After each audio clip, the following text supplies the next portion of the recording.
La ilaha illallah Muhammadun Rasulullah alaihi salatullah. Ya, baik. Membaca puisi Buya malam ini saya fokus mencari tips-tips kehidupan yang bisa saya pakai secara pribadi, dan saya mendapat cukup banyak tema malam ini, mulai dari kebahagiaan, bagaimana bertahan dalam kondisi salah dimengerti orang, terus berselancar dalam gelombang kehidupan yang turun naik, fluktuatif itu, senang susah, dan tips meningkatkan kualitas hidup. Jadi kalau saya catat di sini ada sekitar 12 poin yang saya rasa penting. Yang pertama itu kebahagiaan. Bisa terdengarkah? Iya. Bisa. Ya, jelas. Terima kasih. Yang pertama itu kebahagiaan itu bisa dibagikan lewat hal-hal kecil. Ya. Yang kedua itu kebahagiaan datang justru dengan membantu orang lain. Ya, betul. Bukan dengan menerima, tapi dalam membantu justru kebahagiaan itu mengalir. Yang ketiga, kekuatan dalam memaafkan, bukan dalam mendendam. Nah, ini sangat sejalan dengan apa yang disuarakan dalam psikologi, bahwa banyak sekali orang yang sakit karena dia memukul-mukul dirinya sendiri dari dalam akibat menyimpan emosi negatif. Ya. Dalam istilahnya di sini itu mendendam. Iya. Lalu ternyata orang luar itu nggak bisa membahagiakan atau menyusahkan kita. Ini seringkali juga salah persepsi, bahwa saya merasa disusahkan atau dibahagiakan orang lain. Dalam puisi ini ditegaskan bahwa kita adalah penentu sedih dan susah kita sendiri. Yes.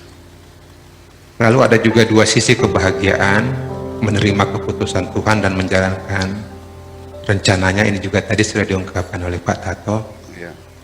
Lalu ada tema penilaian lagi keluar di sini, bahwa jangan bersandar pada penilaian orang lain yang sebenarnya labil. Ya. Karena penilaian mereka itu dasarnya suka dan nggak suka. Betul. Penting buat kita untuk bersandar pada diri sendiri. Yang ketujuh ini yang menarik buat saya, ketika diminta membanding-bandingkan nggak mau, lebih cantik. Di sini ada sikap menerima siapapun dalam kondisi keunikannya tanpa harus membanding-bandingkan dengan orang lain. Ada tema siapapun itu diterima, sudah cantik di jalannya masing-masing.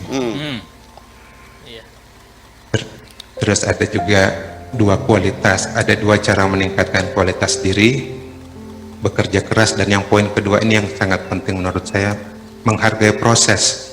Nggak perlu terburu-buru, justru asiknya ada dalam proses itu sendiri. Yes. Dan yang juga berkesan sekali itu, tidak ada kebetulan. Kebetulan itu hanya dikatakan oleh orang yang nggak tahu bahwa ada desainernya kehidupan ini. Yes, itu. Ya, good. Saya kira itu aja Buya dari saya. Terima kasih. Biasa. Terima kasih Ya, untuk ini. Prof Hans, psikolog dan juga dosen psikologi klinis di Undip Semarang malam hari ini, menyimpulkan kebahagiaan, kemudian juga kualitas hidup, dan juga turun naik kehidupan. Dan beliau mengatakan orang lain tidak bisa membahagiakan atau menyusahkan kita. Penjelasannya Buya seperti apa? Iya, tadi sudah diperas banget, sudah Iya. habis ya.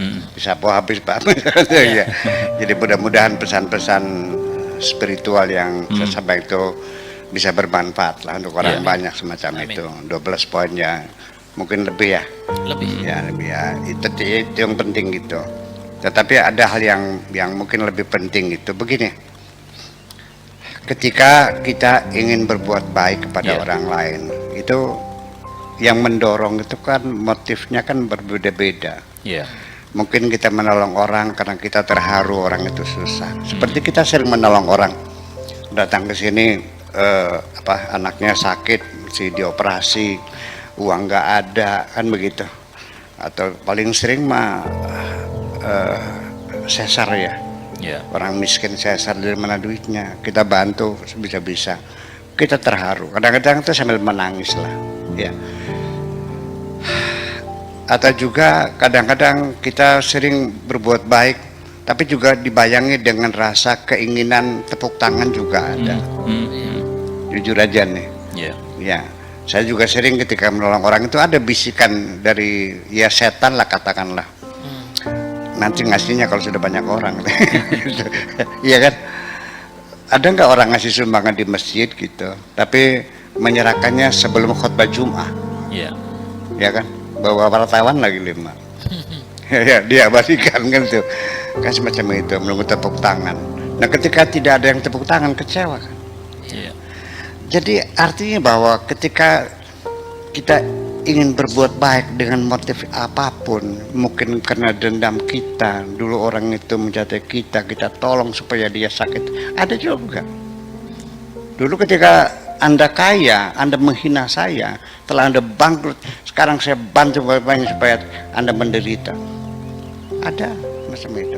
Itu semuanya di penghujungnya, ketika kita berbuat baik kepada siapapun dengan ada harapan imbalan, di penghujungnya kita selalu kecewa.